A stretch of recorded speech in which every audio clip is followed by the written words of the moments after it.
어머니. 여성은 비명을 지르면서 쓰러지는 어머니를 붙잡습니다. 병원으로 급하게 옮겨지지만 의사들은 그저 고개를 저을 뿐입니다. 그때 마지막 희망처럼 한국 의사가 다가오는데요. 과연 이 여성에게는 어떤 일이 있었던 걸까요?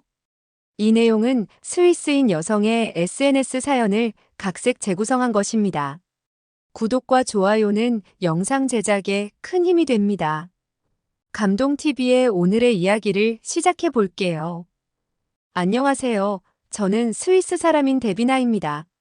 저는 어머니와 둘이서 살고 있습니다. 아버지가 돌아가신 건 제 나이 12살 때였습니다. 알프스 산맥이 보이는 취리히의 아름다운 아침, 아버지는 평소처럼 제 머리를 쓰다듬으며 출근하셨습니다. 하지만 그날은 마지막 작별이 되고 말았죠.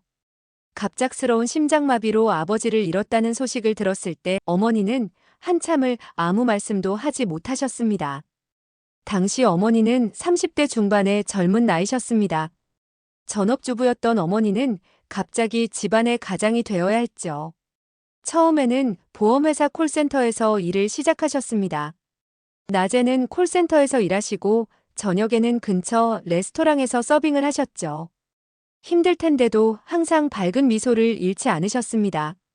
특히 잊을 수 없는 것은 제 13번째 생일날이었습니다. 그날따라 레스토랑이 바빠서 어머니는 늦게까지 일하셔야 했어요. 저는 혼자 집에서 케이크를 들고 어머니를 기다렸습니다.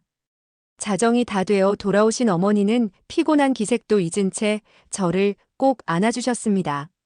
주머니에서 작은 선물 상자를 꺼내시더니 그건 제가 몇 달 전 쇼핑몰에서 눈여겨보았던 은목걸이였습니다. 어머니가 초과 근무로 서빙 일을 하며 모으신 돈으로 사신 거였습니다. 저는 너무나 감동했고 정말 어머니에게 감사했어요.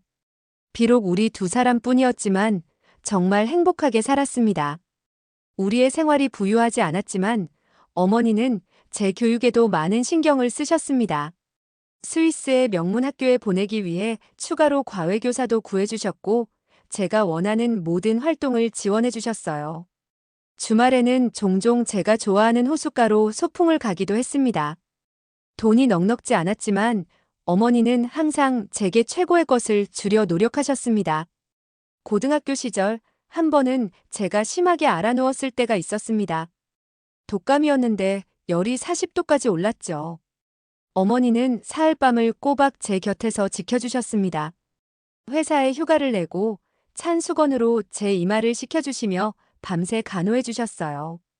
그때 어머니의 지친 얼굴을 보며 저는 제가 빨리 성공해서 어머니를 행복하게 해드려야겠다고 다짐했습니다. 대학교에 입학하고 나서도 어머니는 여전히 두 가지 일을 하셨습니다. 제가 아르바이트를 하겠다고 했지만 어머니는 제가 공부에만 전념하기를 바라셨어요. 어머니의 헌신 덕분에 저는 취리히 대학교 경영학과를 우수한 성적으로 졸업할 수 있었습니다. 지금도 가끔 어머니와 함께 보았던 알프스의 일몰을 떠올립니다. 어머니는 늘 말씀하셨는데 저 해가 지더라도 내일은 반드시 더 밝은 해가 뜰 거라고 하셨어요. 그 말씀처럼 우리의 힘든 시간도 지나갔고 저는 스위스의 대기업에서 성공적인 커리어를 시작할 수 있었습니다. 취리히 대학교를 졸업한 후 저는 스위스의 대표적인 제약회사 노바티스에 입사했습니다. 신입사원 300명 중 10명만 선발하는 엘리트 매니저 프로그램에 합격했습니다. 어머니는 제가 합격 소식을 전했을 때 얼마나 기뻐하시던지 그날 밤 둘이서 샴페인을 마시며 늦게까지 이야기를 나눴습니다. 입사 후 5년 만에 최연소 수석 매니저가 되었습니다. 글로벌 신약 개발 프로젝트를 총괄하는 자리였습니다. 미국, 영국, 독일 등 세계 각국의 연구진들과 협력하며 일하는 것이 너무나 자랑스러웠습니다. 특히 스위스의 정확하고 체계적인 시스템 안에서 일하는 것은 큰 자부심이었죠. 제 첫 연봉으로 어머니께 선물한 것은 취리히 호수가 보이는 고급 아파트였습니다. 열심히 일한 보너스를 모두 모아 계약금을 마련했어요. 어머니를 새 집으로 모시고 갔을 때 어머니는 호수를 바라보며 눈물을 흘리셨습니다. 저희 모녀가 힘들 때 자주 산책하던 그 호수를 이제는 매일 아침 창문 너머로 보실 수 있다고 기뻐하셨죠. 회사에서는 매년 최우수 직원을 선정하는데 제가 2년 연속 수상했습니다. 시상식 날 저는 단상에 올라 어머니께 감사 인사를 전했습니다. 청중석에 앉아 계신 어머니의 자랑스러운 미소를 잊을 수가 없습니다. 제가 살고 있는 스위스는 세계에서 가장 살기 좋은 나라 중 하나입니다. 깨끗한 환경, 높은 삶의 질, 안정된 사회 시스템, 저는 이 모든 것을 자랑스럽게 생각했습니다. 특히 의료 시스템은 세계 최고 수준이라 믿었습니다. 회사에서 제공하는 프리미엄 의료보험으로 어머니와 저는 최고의 의료 서비스를 받을 수 있었으니까요. 그날도 평소와 다름없는 아침이었습니다. 어머니와 함께 호수가 보이는 테라스에서 커피를 마시고 있었죠. 그런데 갑자기 어머니가 커피잔을 떨어뜨리셨습니다. 순간 어머니의 오른쪽 팔에 힘이 풀린 것 같았어요. 별일 아니라고 웃으시는 어머니를 제가 강하게 설득해서 병원에 모시고 갔습니다. 취리히 대학병원은 스위스에서 가장 유명한 병원 중 하나입니다.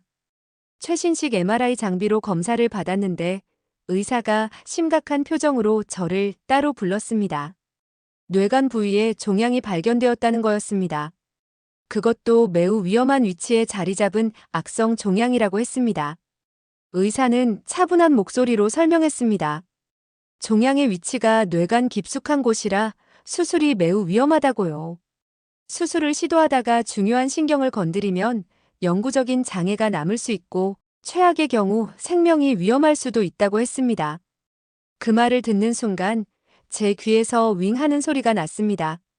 의사의 목소리가 점점 멀어지는 것 같았어요. 머릿속이 하얘졌습니다. 어머니께는 일단 자세한 이야기를 하지 않기로 했죠. 하지만 어머니는 제 표정만 보고도 아셨나 봅니다. 그날 밤 어머니는 제 방으로 오셔서 걱정하지 말라고 하셨습니다. 자신은 이미 딸의 성공을 봤으니 여한이 없다고요. 그 말씀을 듣는 순간 저는 무너져 내렸습니다. 어머니 품에 안겨 어린아이처럼 엉엉 울었습니다. 다음 날부터 저는 유럽 전역의 유명한 병원들을 알아보기 시작했습니다.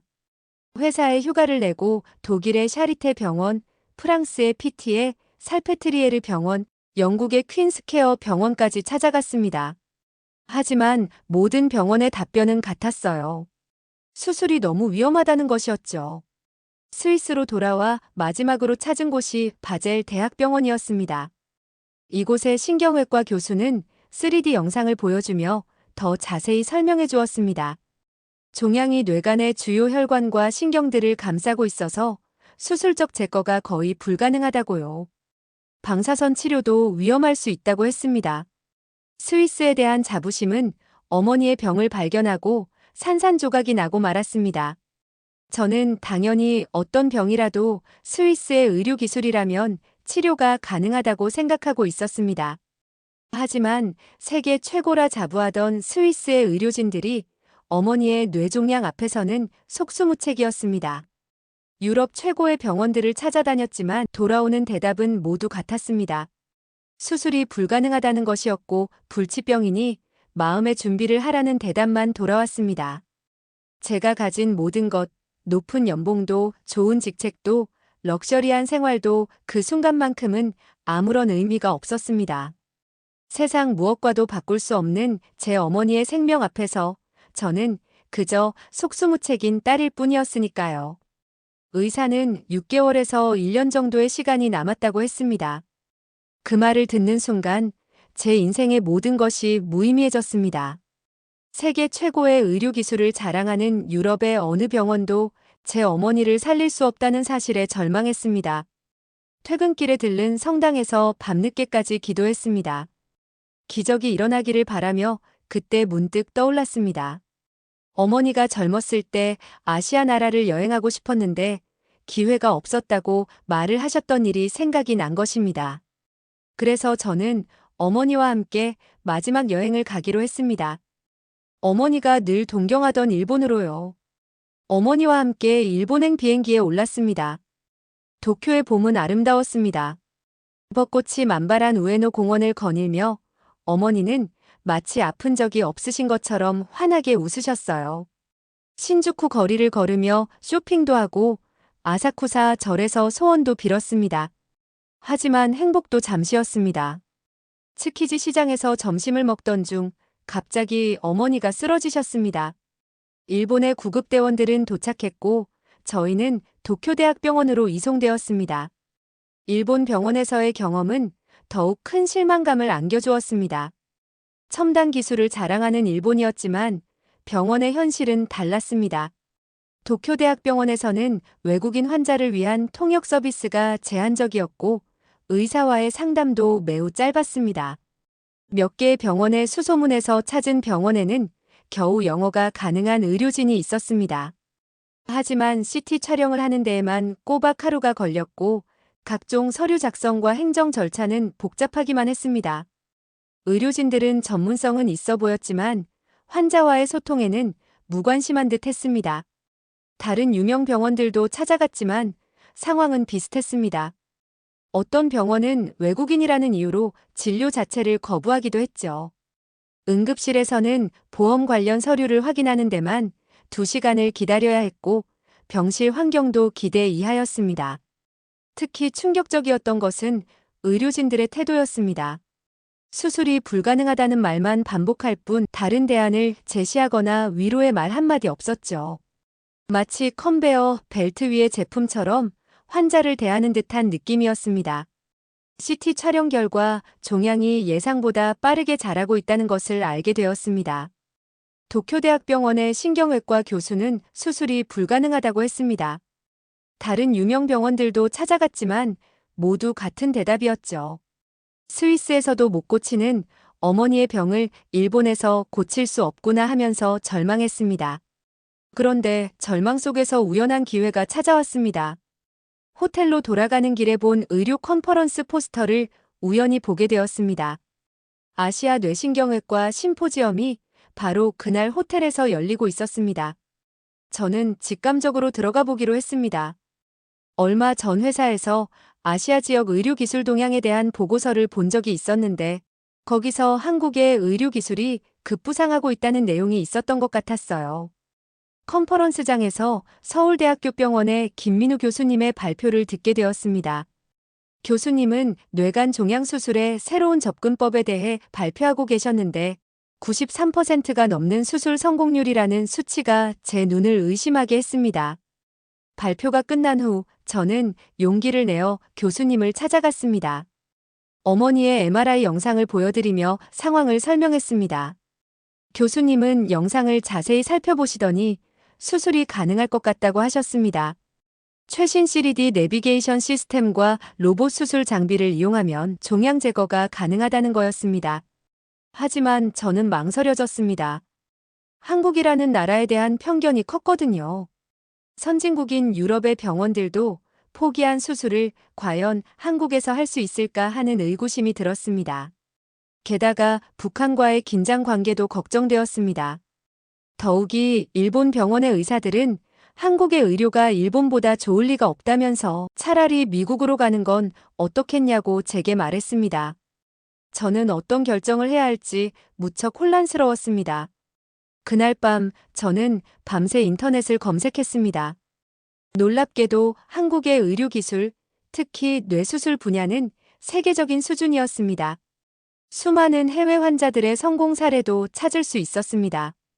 다음 날 아침 어머니께 한국으로 가서 수술을 받아보는 건 어떨지 조심스럽게 물어봤습니다. 어머니는 잠시 생각하시더니 환하게 웃으시며 수락하셨습니다. 어머니는 오히려 저를 위로하시며 좋은 결과가 있을 거라고 말씀하셨어요. 김 교수님의 도움으로 서울대병원 예약이 신속하게 이루어졌고 저희는 곧바로 한국행 비행기 표를 예매했습니다.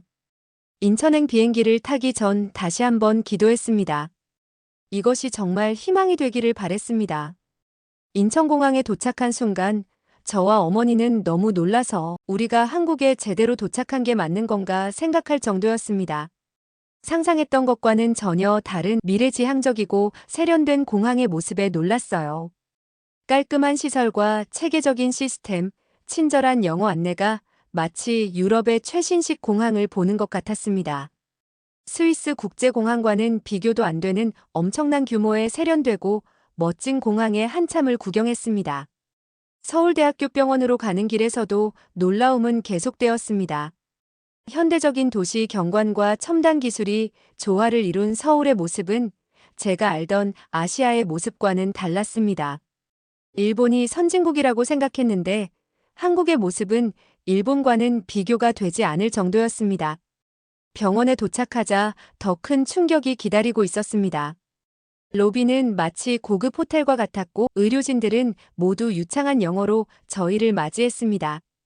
특히 인상적이었던 것은 국제진료센터였습니다.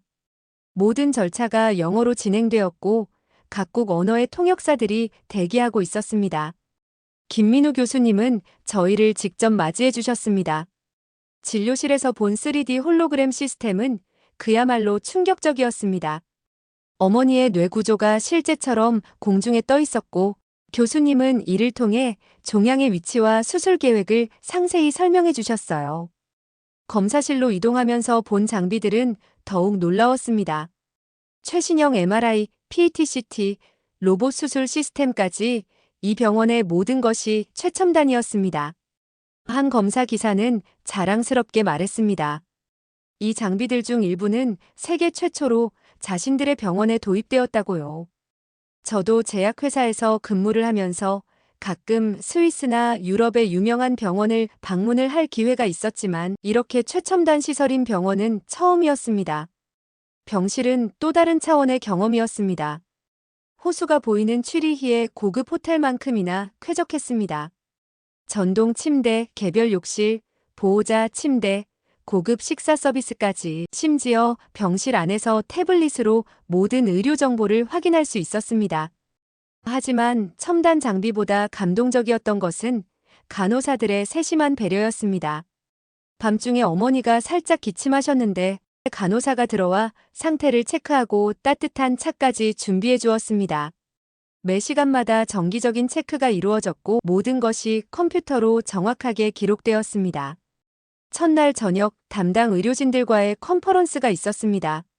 신경외과, 종양내과, 방사선 종양학과 등 여러 분야의 전문의들이 모여 어머니의 치료 계획을 논의했습니다.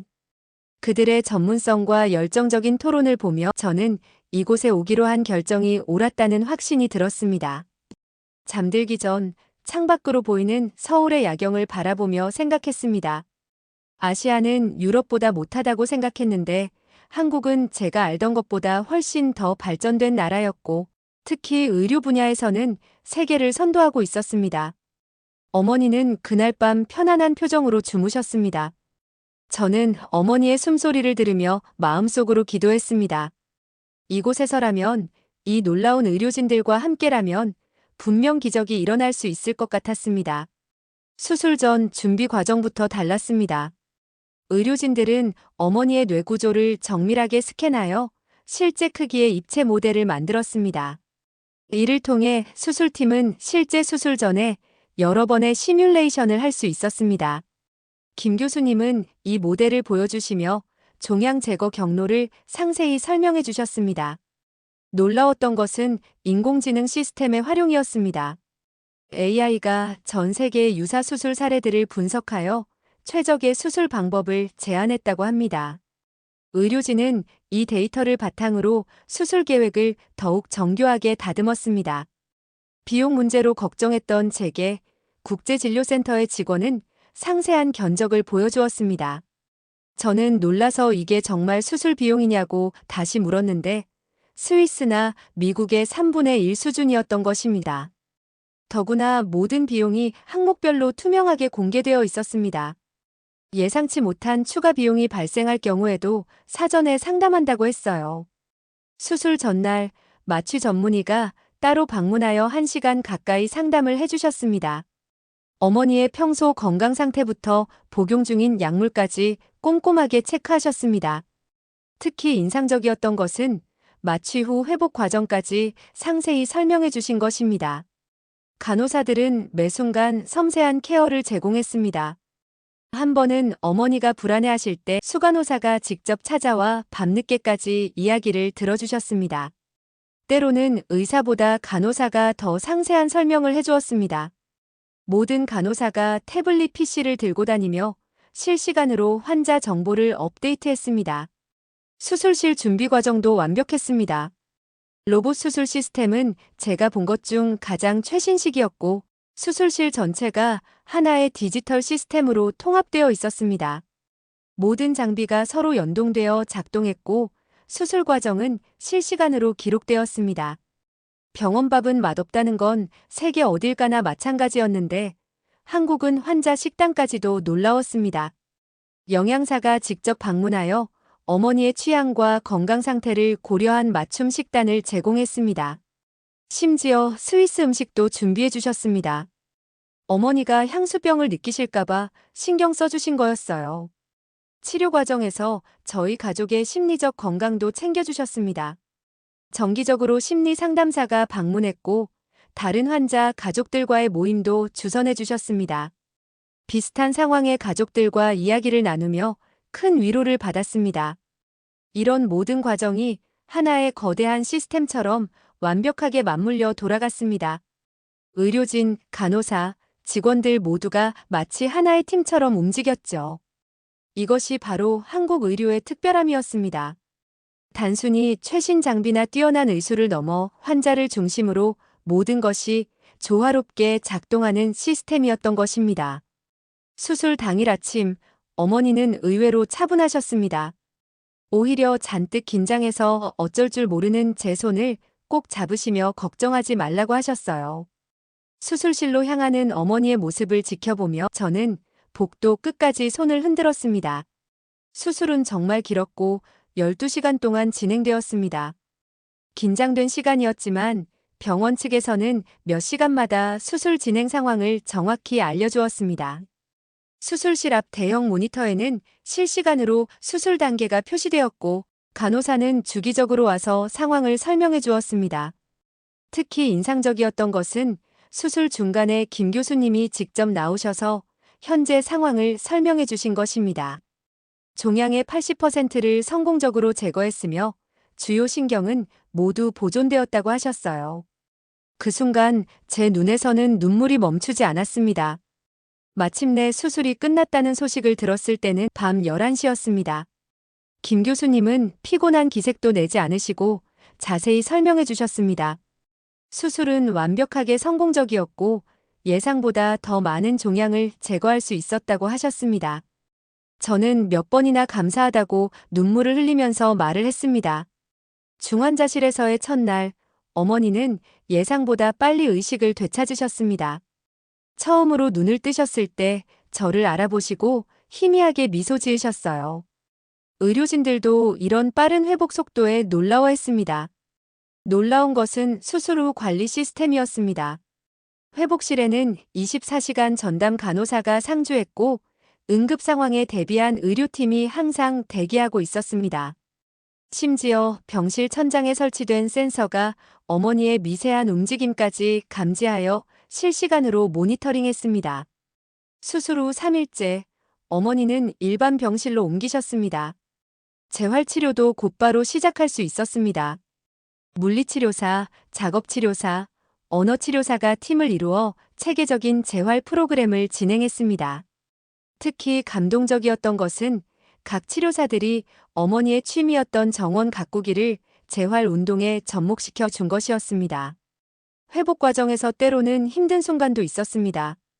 어느 날 밤 어머니가 갑자기 두통을 호소하셨는데 담당 의사가 즉시 달려와 검사하고 적절한 조치를 취해 주었습니다.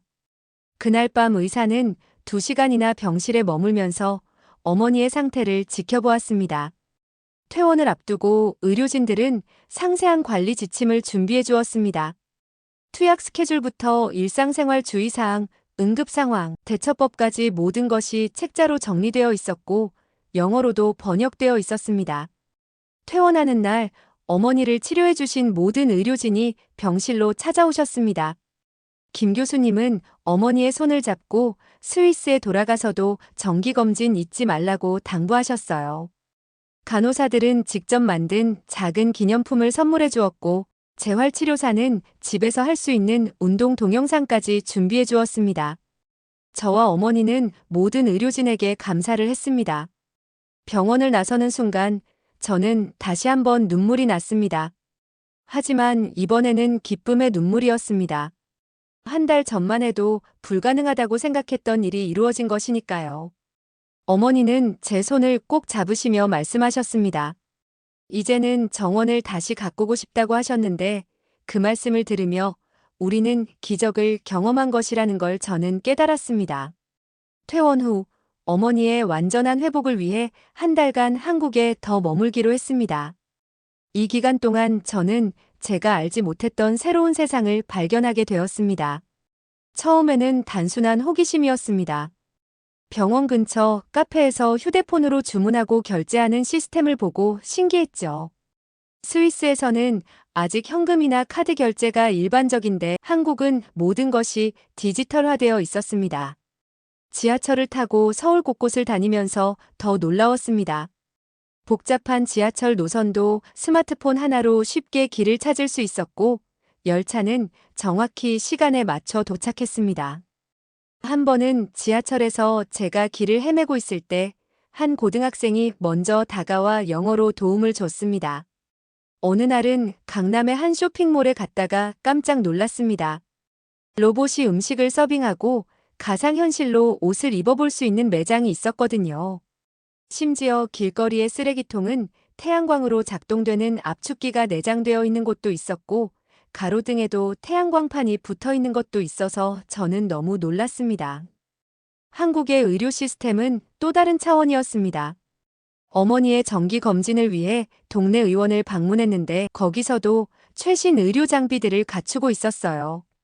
진료부터 약 처방까지 모든 것이 전산화되어 있어서 대기 시간도 거의 없었습니다. 특히 감동적이었던 것은 사람들의 따뜻한 마음이었습니다. 한 번은 어머니가 길에서 잠시 어지러워하셨는데 주변 사람들이 즉시 달려와 도와주었습니다. 누군가는 의자를 가져오고 또 누군가는 물을 건네주었어요. 아무도 모르는 외국인인데도 그 따뜻한 행동들은 한국을 사랑할 수밖에 없게 만들었습니다. 식당에서도 특별한 경험을 했습니다. 어머니가 한국 음식을 처음 드시는 것을 알게 된 주인장이 직접 식사법을 설명해주고 심지어 덜 맵게 조리해 주셨습니다. 우리가 외국인이라는 이유로 특별히 신경 써주시는 것이 감동적이었습니다. 한국은 단순히 의료기술이 뛰어난 나라가 아니었습니다. 첨단 기술과 전통이 조화를 이루고 효율성과 인간미가 공존하는 진정한 선진국이었습니다. 마지막으로 방문한 경복궁에서 현대적 고층 빌딩을 배경으로 서 있는 고궁의 모습을 보며 생각했습니다. 이것이 바로 한국의 모습이구나. 과거와 현재가 조화롭게 공존하고 인간미와 첨단 기술이 균형을 이루는 곳, 그리고 무엇보다 불가능을 가능으로 만드는 도전 정신이 살아있는 나라라는 생각이 들었습니다. 한 달이 지나고 우리 모녀는 다시 스위스로 돌아갔습니다. 어머니는 한국을 떠나는 게 아쉽다고 하셨는데 저도 같은 마음이었습니다. 그렇게 스위스로 돌아온 지 6개월이 지났습니다. 어머니는 이제 완전히 건강을 되찾으셨고 다시 정원을 가꾸기 시작하셨습니다. 며칠 전에는 정원에 한국의 꽃씨도 심으셨어요. 한국에서 퇴원할 때 간호사가 선물해 준 것이었습니다. 매일 아침 출근길에 어머니의 정원을 지나칠 때면 지난날의 기적 같은 경험이 떠오릅니다. 한국행을 결정하기까지 얼마나 많은 고민을 했었는지, 그리고 그 결정이 얼마나 큰 축복이 되었는지를 생각하게 됩니다. 회사로 복귀한 후 저는 놀라운 변화를 경험했습니다. 아시아 지역 의료 산업 프로젝트를 맡게 된 것입니다. 한국에서의 경험을 바탕으로 작성한 보고서가 경영진의 눈에 띈 것이었습니다. 이제는 매달 한국의 병원들과 화상회의를 하고 있습니다. 얼마 전에는 스위스 의료 저널에 제 경험담이 실렸습니다. 한국 의료가 보여준 미래라는 제목의 기사였죠. 놀랍게도 이 기사는 의료계에 큰 반향을 일으켰고 여러 컨퍼런스에서 강연 요청도 받았습니다. 특히 기억에 남는 것은 취리히 의과대학에서의 강연이었습니다. 제가 한국의 의료 시스템을 설명하는 동안 청중들은 놀라움을 감추지 못했습니다. 한 교수는 강연이 끝난 후 저에게 다가와 한국과의 의료 협력 프로그램을 제안하기도 했습니다. 어머니도 새로운 삶을 시작하셨습니다. 지역 커뮤니티 센터에서 한국어를 배우기 시작하셨고 한국 드라마도 즐겨보십니다. 얼마 전에는 이웃들을 초대해 한국 음식을 대접하는 파티도 여셨죠. 김치와 불고기는 이제 우리 집 식탁에서 자주 볼 수 있는 음식이 되었습니다. 가끔 한국에서 찍은 사진들을 보면서 그때의 기억을 되새깁니다. 절망적인 상황에서 만난 희망, 편견 속에서 발견한 진실, 그리고 무엇보다 어머니의 건강을 되찾은 기적이 모든 것이 제 인생을 완전히 바꿔놓았습니다. 이제 저와 어머니는 매년 한국을 방문합니다. 정기검진을 위해서이기도 하지만 그곳에서 발견한 새로운 가능성과 희망을 다시 한번 경험하고 싶어서입니다. 어머니는 농담처럼 말씀하시는데 당신의 두 번째 생일이 한국에 있다고 하세요. 단지 마지막을 준비하기 위해 떠난 여행이었는데 한국을 만난 건 우리 가족에게 가장 소중한 선물이 되었습니다. 정말 감사합니다. 저의 이야기는 여기까지입니다. 여러분, 데비나 씨의 이야기 어떻게 보셨나요? 우리나라의 뛰어난 의료 기술이 한 가족에게 새로운 삶을 선물한 감동적인 이야기였습니다. 데비나 씨가 경험한 것처럼 한국의 의료 시스템은 이미 세계 최고 수준에 도달해 있었고 첨단 기술과 따뜻한 인간미를 모두 갖추고 있습니다. 특히 인상적이었던 것은 93%가 넘는 수술 성공률과 체계적인 의료 시스템이었습니다. 유럽의 유수한 병원들도 포기했던 수술을 성공적으로 해내는 한국 의료진들의 실력은 세계가 주목할 만한 성과입니다. 오늘도 전 세계 곳곳에서 한국의 의료진들은 생명을 살리는 기적을 만들어가고 있다는 행복한 사연이었습니다. 다음은 일본이 최고라고 생각하던 여성이 일본을 갔다가 깜짝 놀랐다는 이야기가 이어집니다. 당연히 아시아라면 일본이지. 일본을 좋아하는 프랑스 여성은 드디어 일본 여행을 갈 수 있어서 꿈에 부풀었습니다. 그리고 아주 놀라운 일을 겪게 되었다는데 과연 무슨 일이 있었던 걸까요? 안녕하세요. 저는 프랑스 사람인 루이즈라고 합니다. 저는 어릴 적부터 책을 읽는 것을 좋아했습니다. 특히 판타지 소설을 좋아했는데 12살 때 우연히 접한 일본 애니메이션 하울의 움직이는 성은 제 인생을 바꿔놓았습니다. 그때부터 저는 작가의 꿈을 품게 되었습니다. 중학교 시절 다른 친구들이 놀러 다닐 때 저는 도서관에서 시간을 보냈습니다. 프랑스 문학은 물론 세계 각국의 소설을 탐독했죠. 일본 애니메이션도 하나둘 보다 보니 어느새 제 노트북에는 수백 편의 애니메이션이 저장되어 있었습니다. 부모님은 처음에는 걱정하셨지만 제가 쓴 첫 단편 소설이 교내 문예대회에서 대상을 받으면서부터 제 꿈을 진지하게 지지해 주시기 시작했습니다.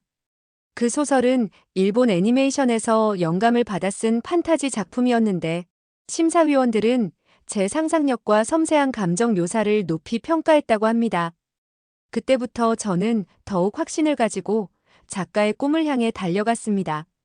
고등학교 마지막 학기, 떨리는 마음으로 소르본 대학교 문학과에 지원했습니다.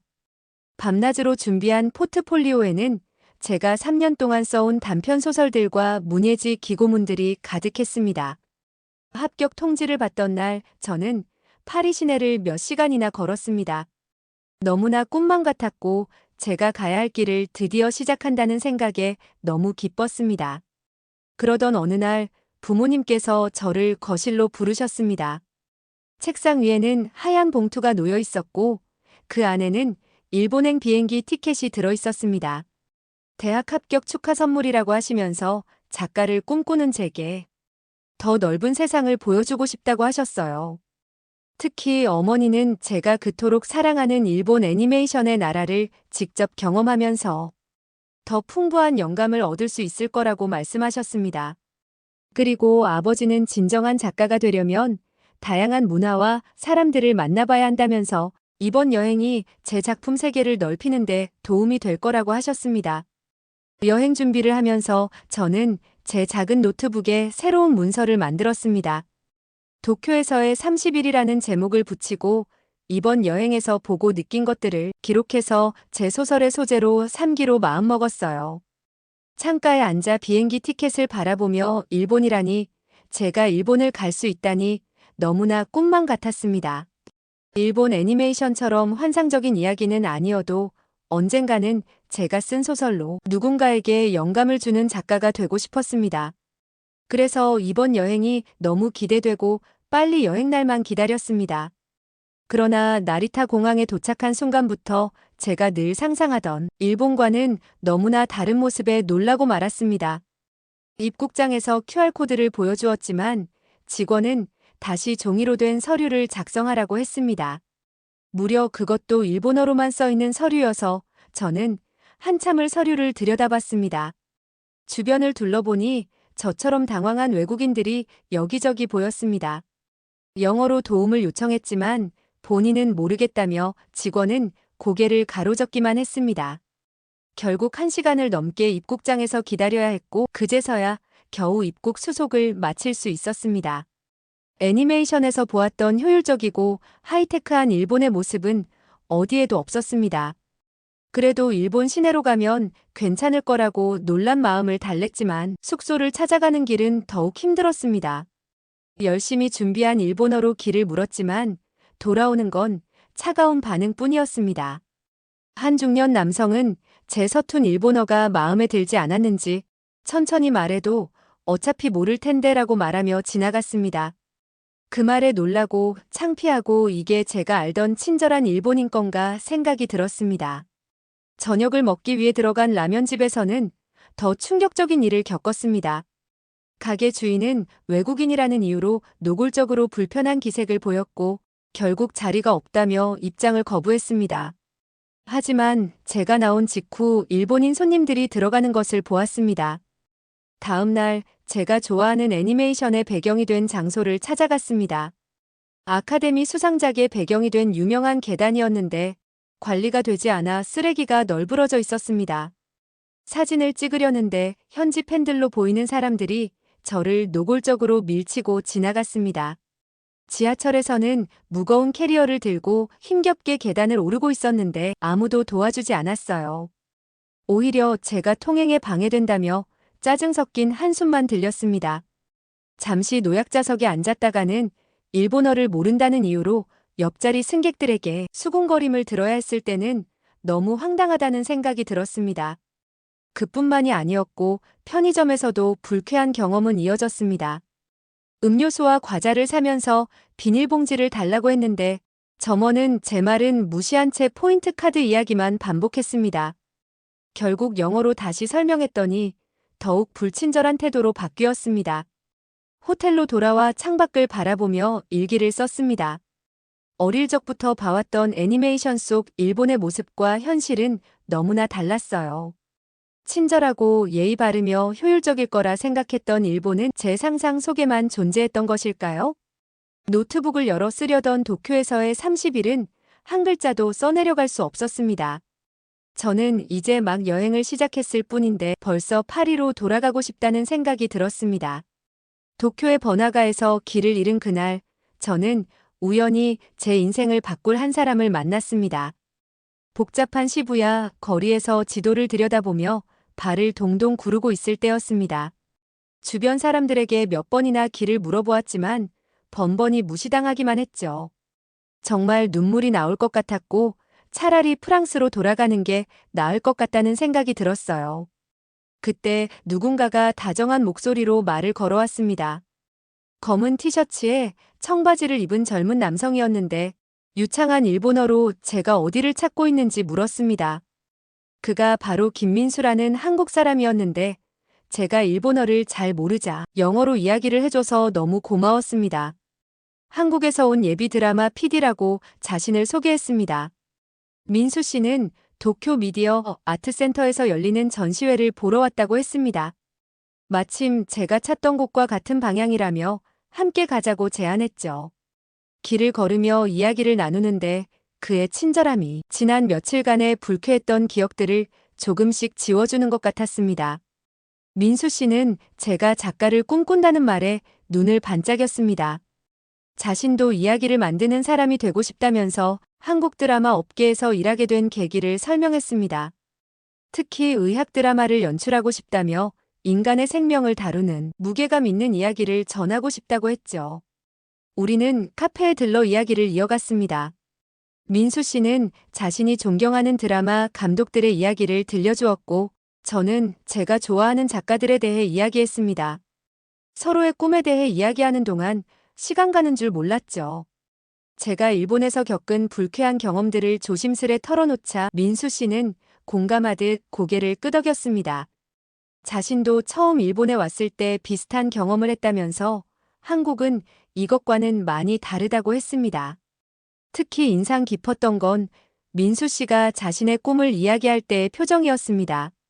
의학 드라마를 통해 인간의 삶과 죽음, 그리고 그 사이에서 고민하는 의료진들이 이야기를 담고 싶다는 그의 포부는 진정성이 느껴졌습니다. 해가 저물어 갈 때쯤 민수 씨는 근처에 있는 한국 식당을 추천해 주었습니다. 저는 잠시 망설였습니다. 일본에 와서 한국 음식을 먹는다는 게 조금 이상하게 느껴졌거든요. 도쿄의 작은 골목에 위치한 한국 식당으로 들어서면서도 여전히 망설임이 있었습니다. 하지만 민수 씨는 이곳이 도쿄에서 가장 정통 한국 음식을 맛볼 수 있는 곳이라며 자신 있게 추천했습니다. 도쿄의 좁은 골목, 민수 씨가 안내한 한국 식당은 작지만 정갈한 느낌이었습니다. 문을 열자 풍기는 낯선 향신료 향에 잠시 망설여졌지만 식당 안에서 들리는 경쾌한 한국어 대화 소리가 왠지 모르게 마음을 편안하게 했습니다. 한국인 사장님이 운영하는 이 식당은 도쿄에서 일하는 한국인들이 아지트 같은 곳이라고 민수 씨가 설명했습니다. 테이블에 앉자마자 사장님이 반갑게 인사하셨고 프랑스에서 온 손님이라고 하자 더욱 환한 미소를 지으셨어요. 일본에 와서 식당에서 처음으로 환영을 받는다는 느낌을 한국 식당에서 받을 줄 몰랐네요. 메뉴판을 받아들었지만 모든 것이 생소했습니다. 민수 씨는 처음 한국 음식을 접하는 사람에게 돌솥 비빔밥을 추천했습니다. 뜨거운 돌솥에 밥과 다양한 채소를 넣어 비벼 먹는 음식이라고 설명해 주었습니다. 잠시 후 테이블에 놓인 돌솥 비빔밥을 보고 저는 깜짝 놀랐습니다. 검은 돌솥 위에 알록달록한 채소들이 마치 팔레트처럼 예쁘게 놓여 있었기 때문입니다. 노란 계란 노른자, 초록의 상추, 붉은 고추, 갈색의 고기가 하나의 그림처럼 조화롭게 배치되어 있었죠. 더욱 놀라웠던 것은 주문하지 않은 작은 반찬들이 테이블을 가득 채운 것이었습니다. 민수 씨는 이것이 한국의 식사 문화이며 반찬이라고 불린다고 설명해 주었습니다. 프랑스에서는 상상도 할 수 없는 일이었죠. 김치, 시금치, 콩나물 등 하나하나가 정성스럽게 만들어진 것 같았습니다. 민수 씨는 돌솥 비빔밥을 어떻게 먹는지 친절하게 알려주었습니다.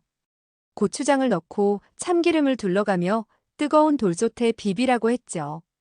처음에는 고추장이 매울까 걱정했지만 한 숟가락 먹어보고는 그 걱정이 기우였음을 깨달았습니다. 바삭하게 익은 밥과 신선한 채소, 부드러운 소고기가 어우러진 맛은 제가 지금까지 경험한 어떤 음식과도 달랐습니다. 특히 돌솥 바닥에 눌어붙은 누룽지의 고소한 맛은 잊을 수 없는 새로운 경험이었습니다. 특히 김치는 신선한 충격이었습니다. 처음에는 붉은색의 겁을 먹었지만 한 조각을 용기 내어 먹어보니 새콤달콤한 맛이 미각을 자극했습니다. 민수 씨는 김치가 발효식품이라 건강에도 좋다고 설명했습니다. 식사 중에 사장님이 떡볶이를 서비스로 내오셨습니다. 프랑스 손님이 오니 특별히 준비했다면서요.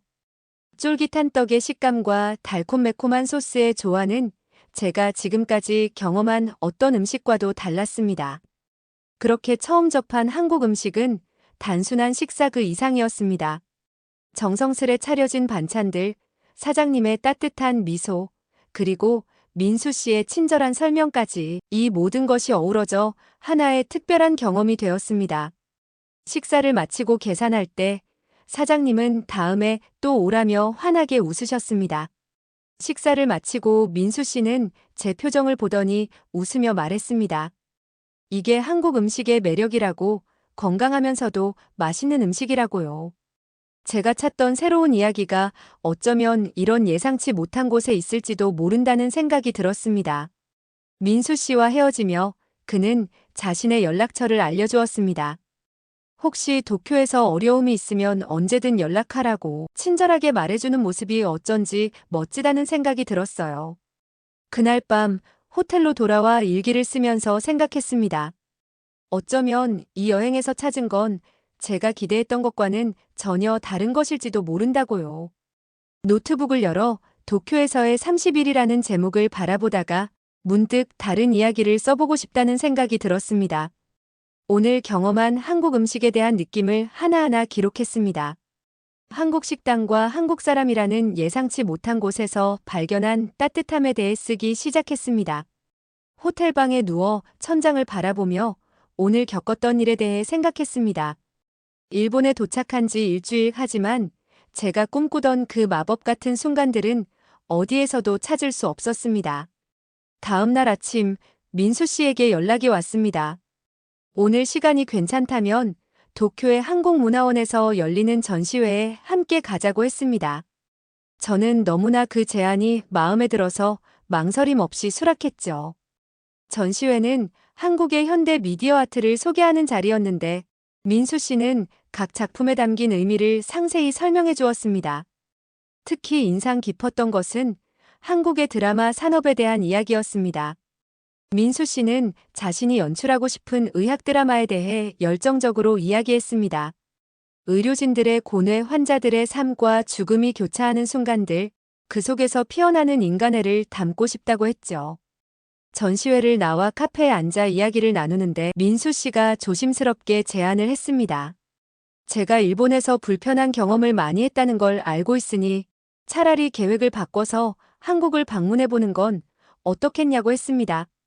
부모님이 사주신 일본행 티켓인데 갑자기 여행지를 바꾼다는 게 무책임해 보여서 망설이게 되었어요.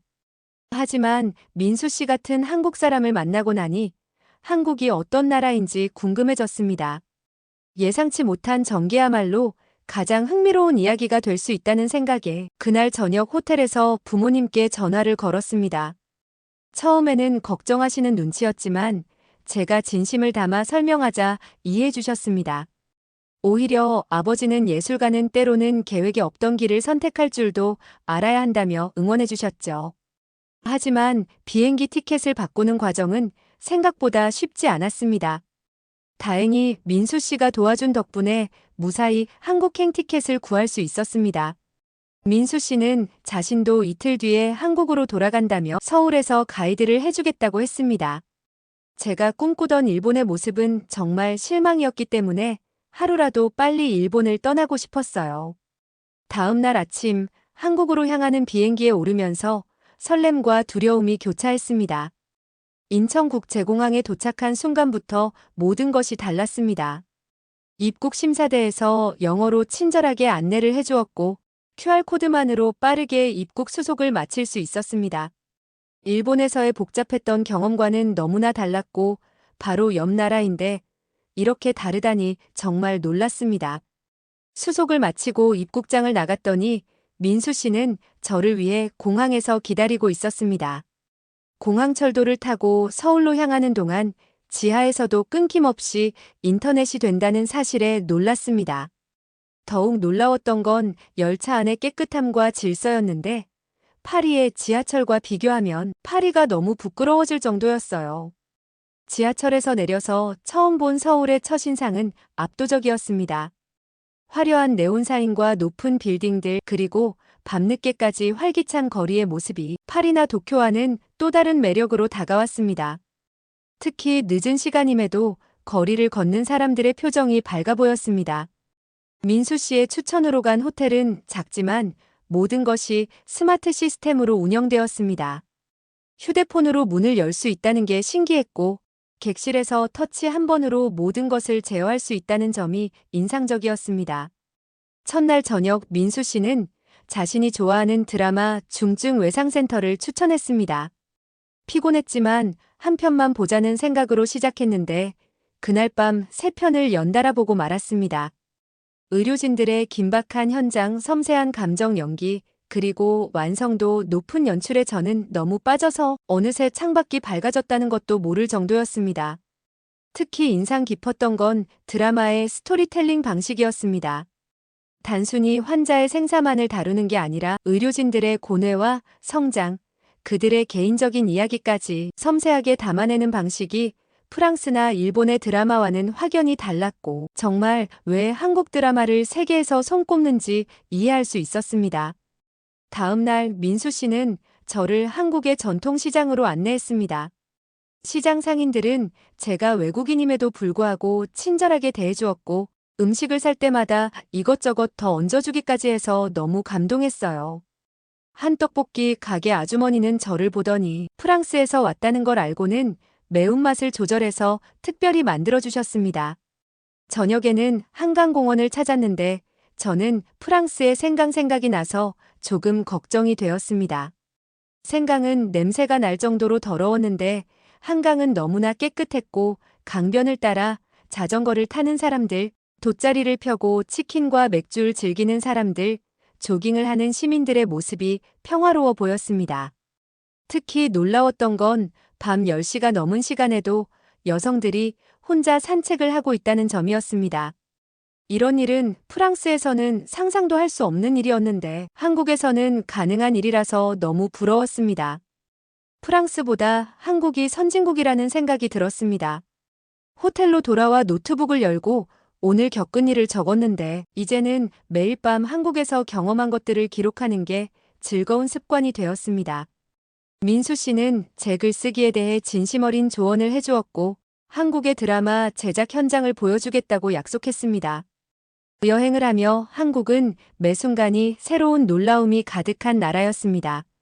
편의점에서 만난 친절한 직원, 지하철에서 자리를 양보해 주시는 어르신들, 영어를 서툴게 하면서도 길을 알려주려 애쓰시는 분들, 이런 작은 친절들이 모여 제 여행을 특별하게 만들어주고 있었습니다. 오늘도 호텔로 돌아와 중증 외상센터를 보며 어쩌면 제가 쓰고 싶은 이야기는 이런 것일지도 모른다는 생각을 했습니다. 거창한 판타지나 화려한 모험이 아닌 일상 속 작은 감동과 인간애를 담은 이야기 말입니다. 한국에서의 일주일은 제 안에 무언가를 완전히 바꿔놓았습니다. 더 이상 일본 애니메이션의 환상적인 세계가 아닌 현실에서 마주친 진짜 이야기들이 한국이라는 나라가 제 마음을 흔들었기 때문입니다. 특히 중증 외상센터는 매일 밤 제게 새로운 영감을 주었습니다. 드라마 속 의사들이 환자의 생명을 살리기 위해 고군분투하는 모습, 그들의 개인적인 아픔과 성장을 그려내는 방식이 너무나 매력적이었습니다. 게다가 한국의 드라마는 스토리뿐만 아니라 뛰어난 연출과 훌륭한 연기를 해주는 배우들까지 모든 것이 완벽해서 보는 내내 설레는 마음을 느꼈습니다. 어느 날 저녁 한 카페에서 글을 쓰고 있을 때였습니다. 옆자리에 한국 대학생들이 토론하는 소리가 들렸는데 그들은 자신들의 꿈과 고민을 진지하게 나누고 있었습니다. 그들의 대화에서 느껴지는 열정과 진정성이 제 마음을 울렸습니다. 일상적인 순간들을 섬세하게 포착하여 감동적인 이야기를 만들어내는 방식이 신선했습니다. 호텔 근처 작은 분식집의 할머니, 늦은 밤까지 공부하는 고등학생들, 퇴근길에 만난 회사원들, 그들 모두가 제게는 소중한 이야기의 주인공이 되었습니다. 각기 다른 인물들의 이야기가 한 도시에서 교차하는 그런 이야기를 쓰고 싶어졌습니다. 프랑스로 돌아가는 날 저는 꼭 다시 한번 한국을 방문할 테니 민수 씨에게 언젠가 프랑스에 오게 되면 연락을 해달라고 하며 아쉬운 이별을 했습니다. 파리 샤를 드골 공항에 도착했을 때 제 마음은 이미 반은 서울에 남아있는 것 같았습니다. 부모님은 공항에서 저를 기다리고 계셨고 제 얼굴을 보자마자 달라진 무언가를 느끼셨다고 합니다. 제가 더 성숙해 보인다고 하셨고 집으로 가는 차 안에서 부모님께 제가 경험한 모든 것을 들려드렸습니다. 일본에서의 실망스러운 경험, 우연한 민수 씨와의 만남, 그리고 한국에서 발견한 새로운 이야기들까지 특히 아버지는 제가 예상치 못한 선택을 통해 더 값진 경험을 했다며 기뻐하셨습니다. 귀국 다음 날부터 저는 한국어 학습을 시작했습니다. 파리의 한국문화원에서 진행하는 초급 한국어 강좌에 등록했고 매일 밤 민수 씨가 추천해준 한국 드라마를 보며 한국어 공부를 했습니다. 저는 중증외상센터는 이미 3번째 정주행 중인데 정말 볼 때마다 새롭고 재미있네요. 민수 씨와는 매주 화상 통화를 하기로 했습니다. 그는 제 서툰 한국어를 교정해 주었고 저는 그의 프랑스어 공부를 도와주었습니다. 그러던 어느 날 민수 씨가 겨울방학에 친구들과 함께 파리에 오겠다고 했습니다. 저는 그 소식에 너무 기뻐 잠을 이룰 수 없었습니다. 소르본 대학교 문학과 수업이 시작되고 저는 제 경험을 바탕으로 한 단편소설을 써서 학과 문예지에 투고했습니다. 요즘은 한국 문화에 대한 관심은 제 일상의 큰 부분을 차지하게 되었습니다. 파리의 한 식당에서 아르바이트를 시작했고 그곳에서 만난 한국인 손님들과 이야기를 나누며 한국어 실력을 늘리고 있어요. 제가 왜 이렇게 한국어 공부를 하냐면 내년에 한국으로 교환학생을 가기 때문입니다. 민수 씨는 제가 한국에 오면 드라마 제작 현장을 직접 보여주겠다고 약속했고 저는 그곳에서 새로운 장편 소설의 영감을 얻고 싶어요. 더 이상 일본 애니메이션은 보지 않게 되었고 참 많은 변화가 제게 있었습니다. 저를 설레게 하는 한국에서 그 이야기를 찾기 위해 저는 다시 한국으로 떠날 준비를 하고 있습니다. 한국이라니 정말 생각만 해도 너무 행복하네요. 저의 이야기는 여기까지입니다. 감동TV는 감동적이고 재미있는 사연을 기다리고 있습니다. 다음에도 재미있는 사연으로 찾아뵙겠습니다. 시청해주셔서 감사합니다.